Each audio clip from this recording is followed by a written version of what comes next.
Good morning, everyone. So I'm going to talk a little bit about DevOps.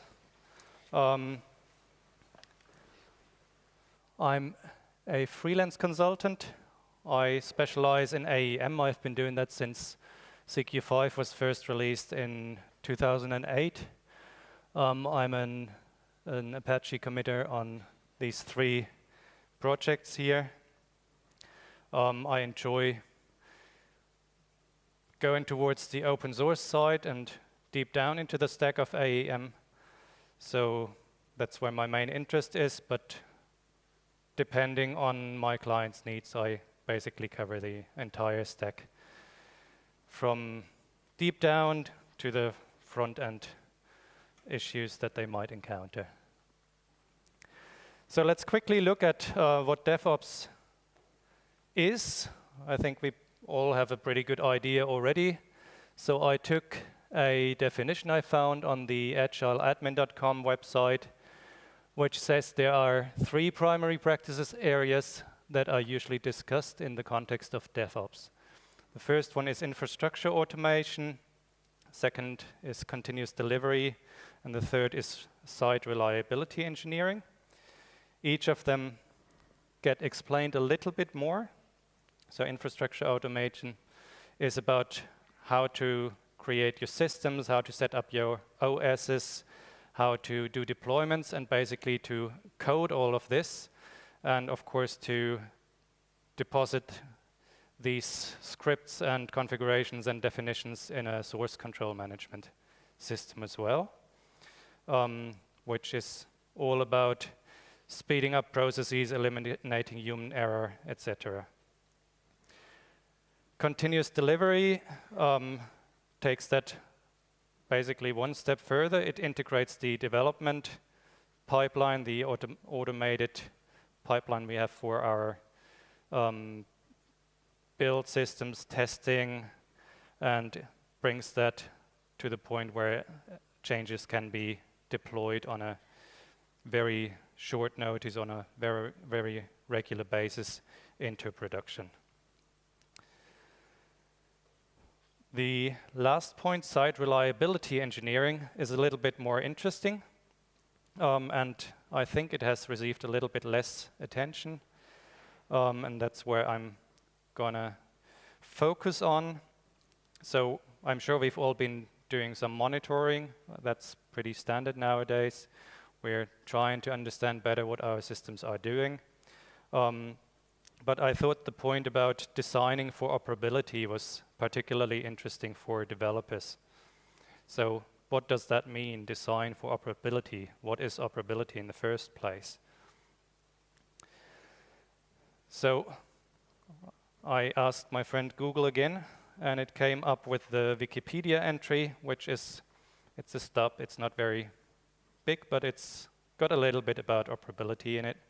And it says it is the ability to keep a system in a safe and reliable functioning condition according to predefined operational requirements.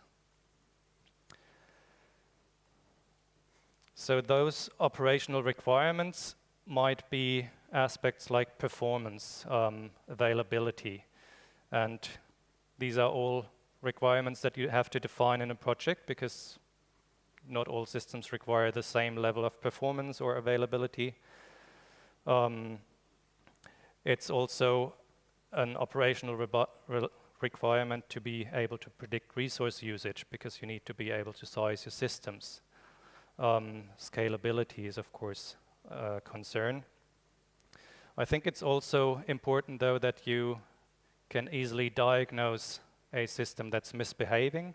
So we need to be able to introspect the system at runtime, ideally.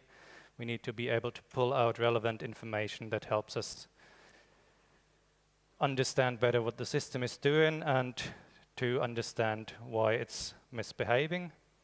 And then I think it's very helpful to be able to configure the system at runtime because that's a way how we can patch up a system that is failing on very short notice and thus limit the impact of a bug or malfunction or unexpected scenario that threatens the stability of our system.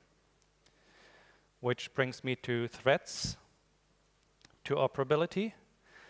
So the number one threat is that we run out of resources, be it CPU, memory, or I/O, which can have different reasons. One is that we didn't write our code well, or we don't fully understand what we're doing in our code. The other reason we saw yesterday in Valentin and Michael's talk is that the system just needs a certain amount of resources, and we may not have sized the system appropriately. But we want to be able to avoid that, so we need to understand in depth what our system requires. And in order to do that, we need to help surface this information. Another threat can be dependencies on third-party systems, because they're out of our control. So if we integrate with third-party systems and we don't couple us loosely to them, then if they fail, that may lead to a succession of failures that might also threaten the stability of our system. And finally, of course, there's programming errors. For example, deadlocks can bring down a system. Most programming errors are luckily don't affect the whole system, but I'm sure we've all seen our share. So that brings me to the point where I think while we are developing new features and we have all those functional requirements that we need to implement, we should always keep an operability mindset. And that is a mindset where we ask ourselves the question how running our code will impact the system. And if we're doing something where we're not quite sure, then we shouldn't guess, or we should not only guess. Of course, we need to build hypotheses, and then we need to go and test and measure and monitor. And I'm introducing that as a mindset. That doesn't mean you have to do every single point of those each and every time when you write a line of code. But you should ask yourself those questions each and every time you write a line of code and decide whether it applies or it doesn't apply. So the next point is whether the behavior of my code can be adapted at runtime. That's the configurability aspect. In most cases, we don't need it again, but sometimes we're doing something and we have to assume that things might go wrong, and then it could be good if we can just switch off our functionality. Or we are notified on short notice that an HTTP endpoint changes, so it's good if we can just change the configuration and point it to a new IP address or adjust it. I kind of said the disabled point already. So also one question is what happens if the unexpected happens? So our code that can never fail, now it fails. So what does that mean for the system? How can we handle it? What does that leave us with? And finally, does the system provide me with the information I need to debug the issue, to get to the root of the issue? And we'll see that this can come from log files or from JMX information, etc. So on top of this mindset, which is the responsibility of each and every one of you to find that mindset for yourselves and fine-tune it find a way on how something like that works for you, and kind of incorporate that in terms of habits and good practices and an inquisitive mind into your daily work. I've got a few good practices that I'm going to share with you. There's no rocket science. We're going to start very simple with log levels. just be disciplined about it. This is a very basic hygiene factor which you shouldn't even need to think about. If you log something, use the error and warn logs for information that you want to provide in case the system is misbehaving, and provide sufficient information for an operations person who hasn't developed the source code of the system to get something meaningful out of that error message. Ideally, it should be actionable. They should know what they can do about this. And if necessary, provide all the information that helps diagnose the issue to avoid it in the future. Information messages are, in my opinion, helpful if they kind of give us something like a heartbeat of the system. It kind of is, the system is nicely running, it's kind of slowly tracking along, and every now and then it lets us know, yeah, I'm good, I'm doing something. And I don't mean a literal heartbeat where you log out on purpose, you register your scheduled task to log out every minute, I'm good. It's just the information that comes from a system that's running, and sometimes there's something interesting. But none of these messages should be essential for operation, because normally in operation we shouldn't be running info level. And finally, we've got trace and debug level, which I think is fine if we use them for developers. It's fine if you need to simultaneously look into the source code in order to understand what those messages mean. To correlate them, it's about understanding exactly what's going on while my code executes. A little side note on SLF4J, because I often see that people don't use that. I don't know if they don't know it or if they don't care. SLF4J, and for that matter, it's pretty much the same for every other modern logging framework. They are fairly advanced. They usually do the right thing. So what happens is you can define a message string with placeholders, and then you provide the values you want to put into the placeholders. We don't need to do string concatenations in there. We just make sure we have the same number of placeholders as we have arguments, except when the last argument is an exception. We don't need a placeholder for that. As I said, never use string concatenation there. That means that if you're concatenating an object, its toString method will be called eagerly. So if you're on debug level, if you're logging on debug level, your object will still be serialized into a string, which is inefficient. Of course, normally we don't care about this little bit of performance lost, but I think it's just a basic hygiene factor where we use it the right way, and then we don't have to worry about it. And finally, we've got these isDebug enabled and similar methods.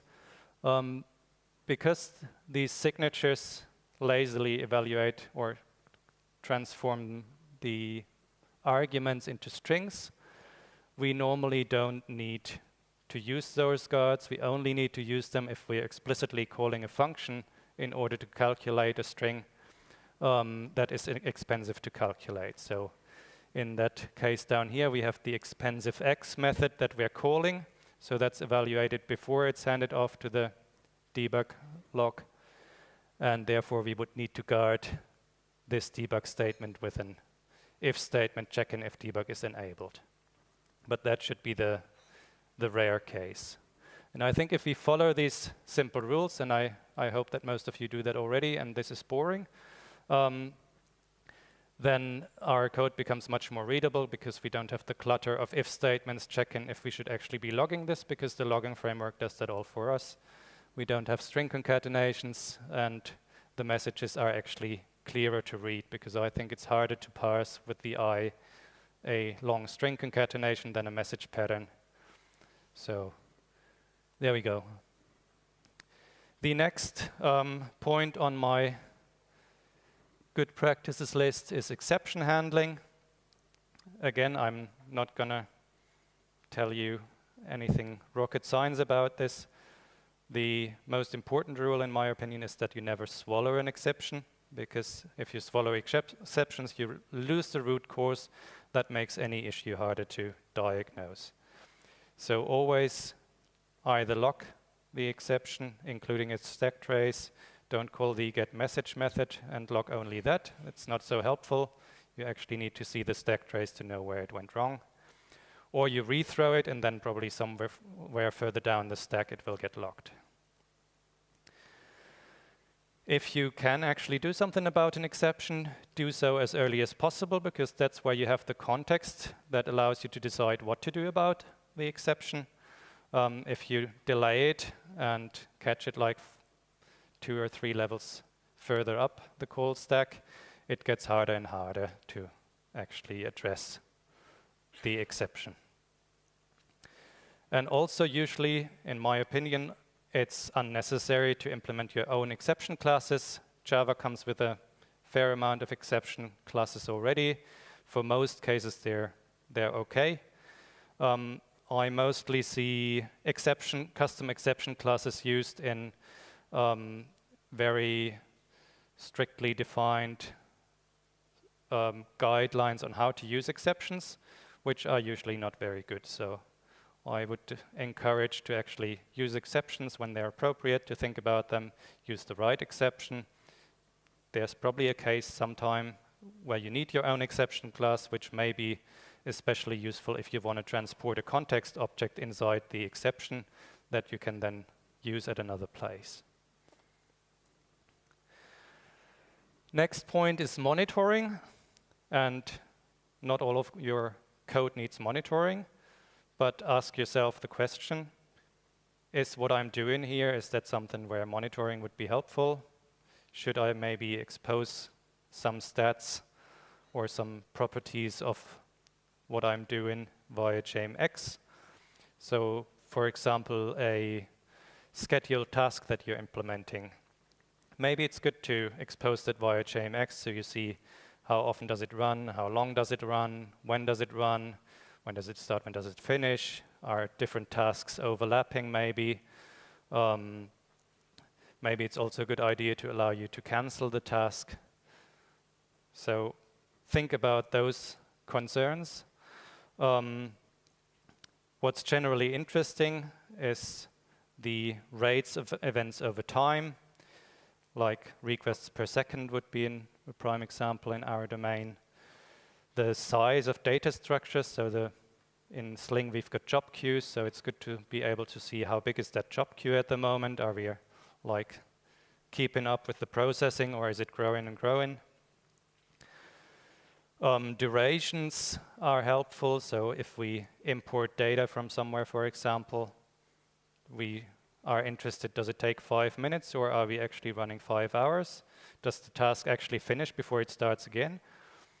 These kinds of concerns. And then, of course, there's histograms, which is basically the statistical distribution of values over time, which allows you to get like an average or median or the percentiles of a value and get a better understanding of what frequently happening events or operations in your system, how they perform over time.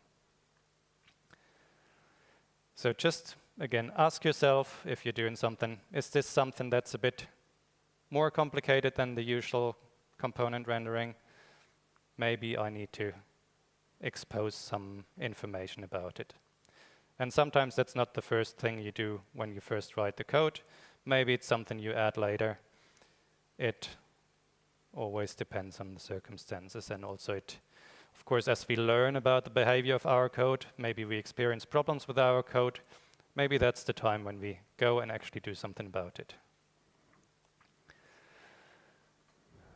The final point in this list is configuration.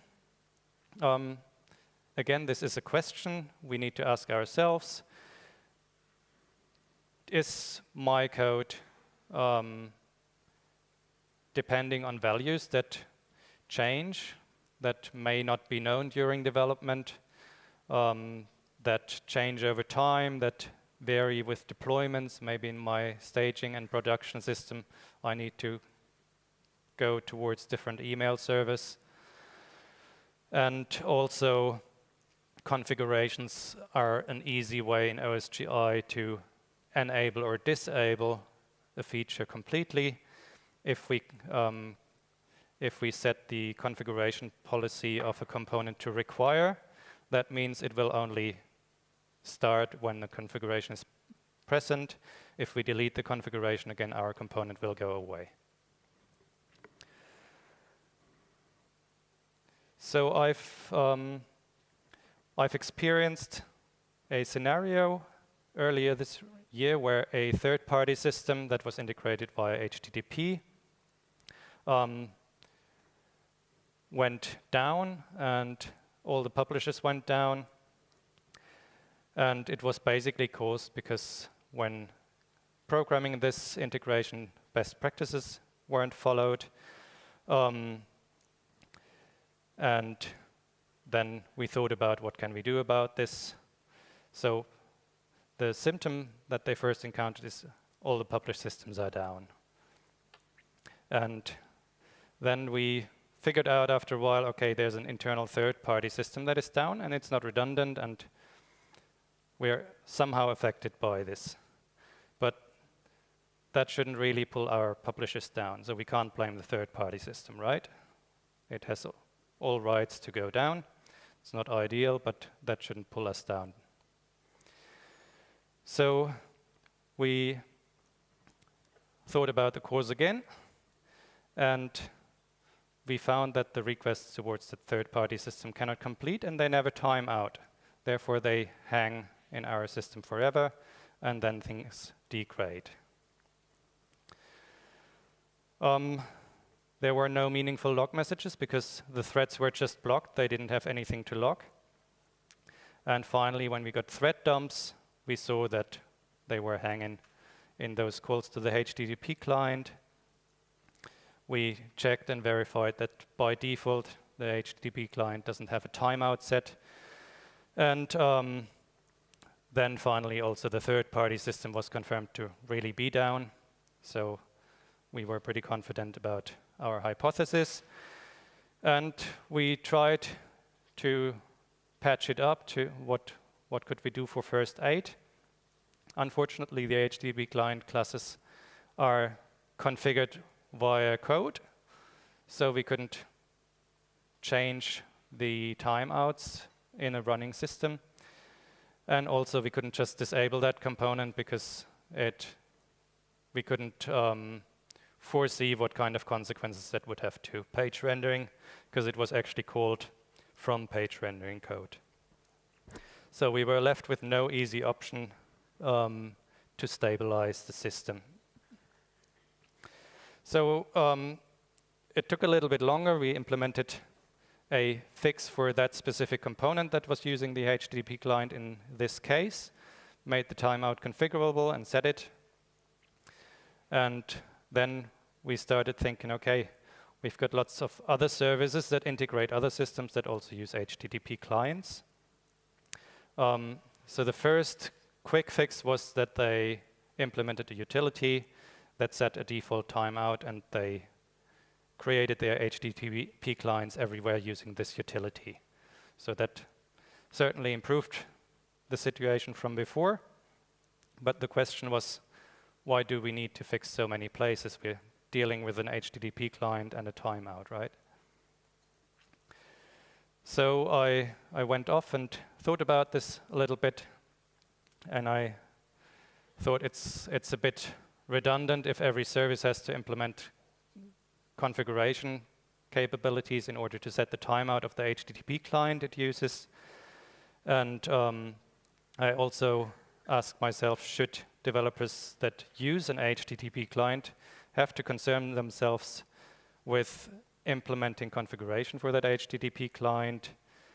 Is it really a good use of their time, or is it even like, should it be a concern while they're developing a feature? Is it realistic for them to know good configuration values up front? And also, should they even need to care about the life cycle of an HTTP client? Because how many of you know what the life cycle of the HTTP client is. Is it a long-lived object, or should you create a new one for every request you're making? I wouldn't be surprised if there's a little bit of uncertainty in the room. So I went ahead and implemented a bundle that allows to configure HTTP client instances and register them as services, so you can inject them directly into your code. And the source code is available on the URL at the bottom of the slide.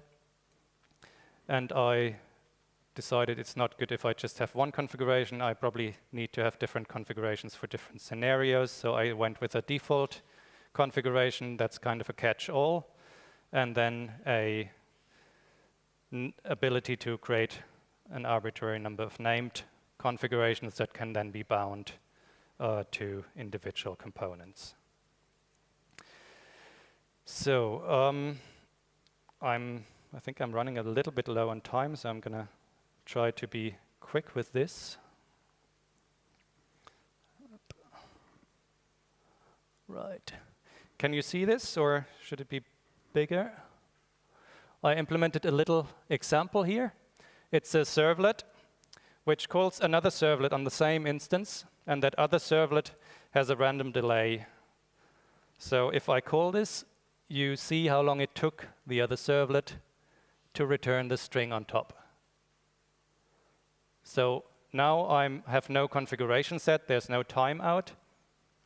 And I'm going to go to the configuration screen.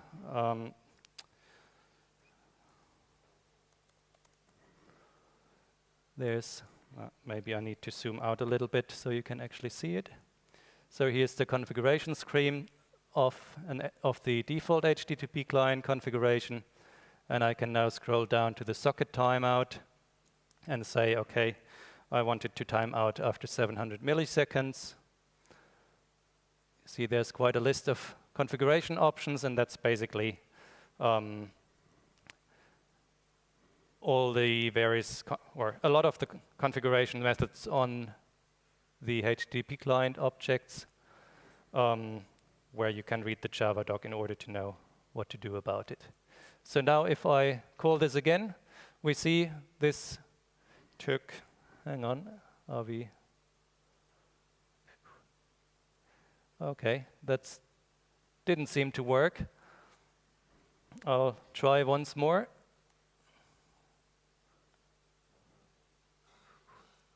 Socket timeout 700, OK. Maybe I delete it and create it again.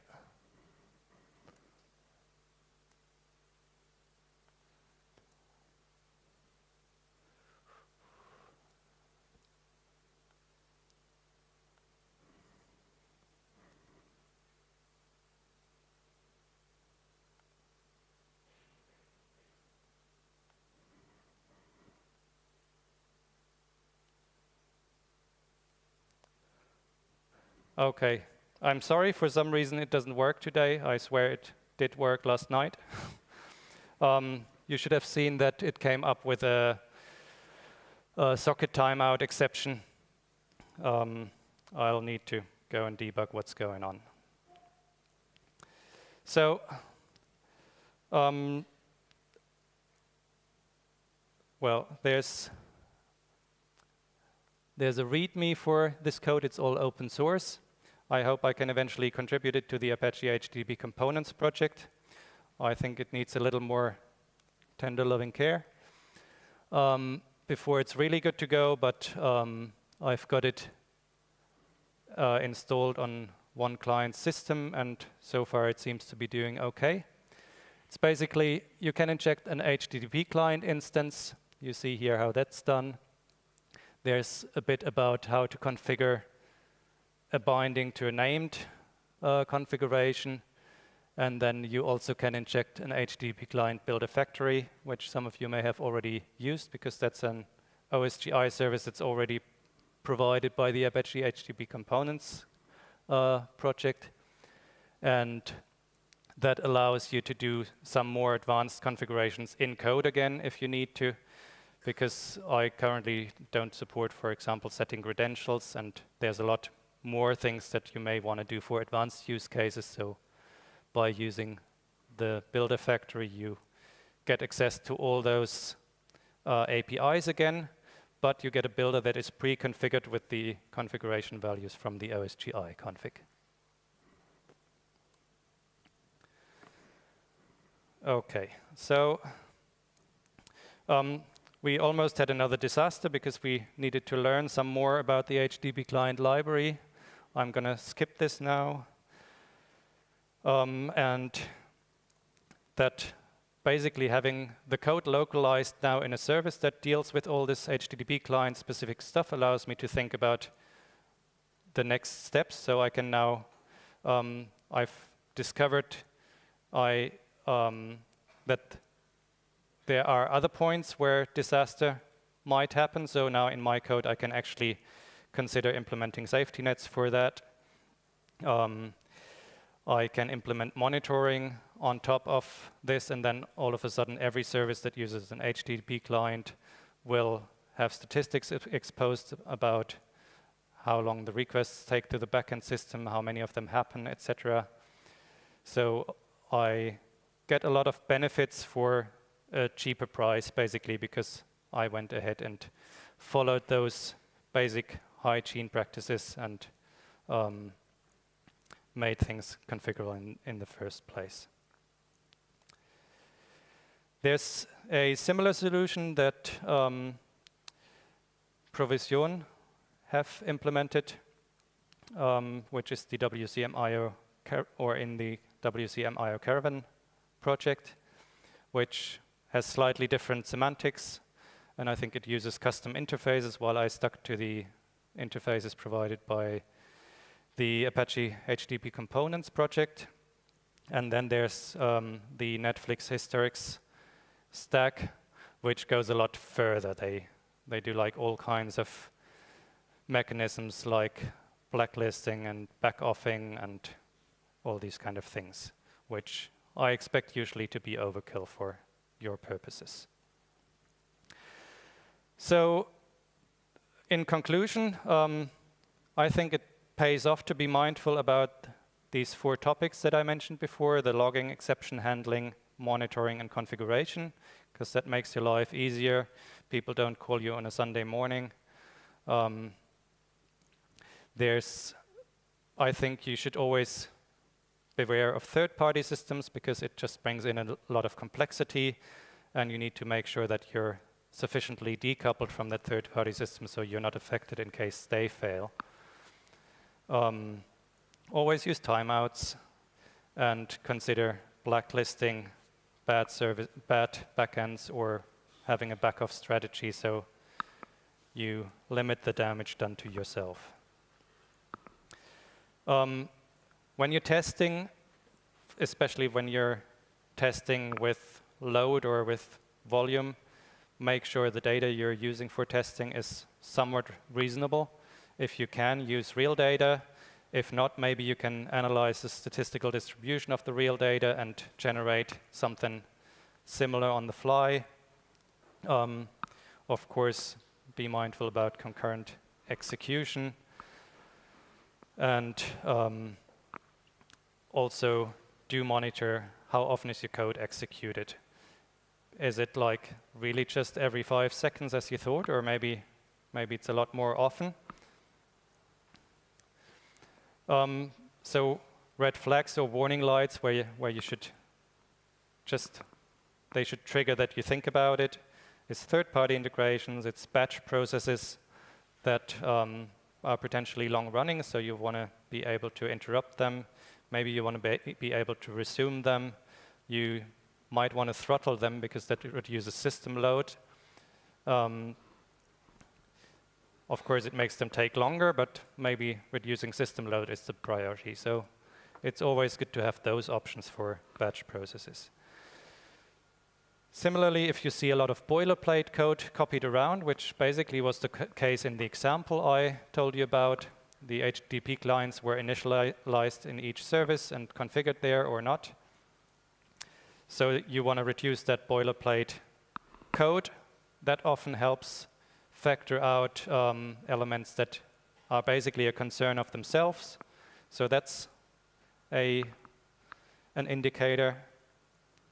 And if you feel like what I'm just concerning myself shouldn't really be part of my task, that's also an indicator that maybe that's really something different that you should be looking at in a different context and kind of consider by itself.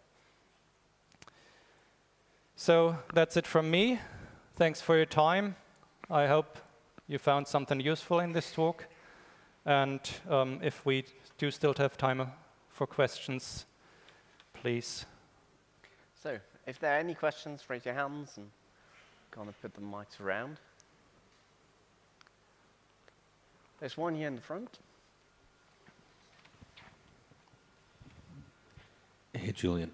Just curious, going back to the slide on logging, if you've looked at ways of reinforcing those rules through things like SonarQube? No, I haven't. Of course, you can probably do that to some extent. It might be difficult where you need to, because you need to apply good judgment in some cases, which is hard to automate. But yes, you could certainly enforce rules like how if the logger uses the message patterns, for example. Something like that could probably be checked pretty easily. If you're using the right log level, is probably harder to automate. Thank you. Any other questions?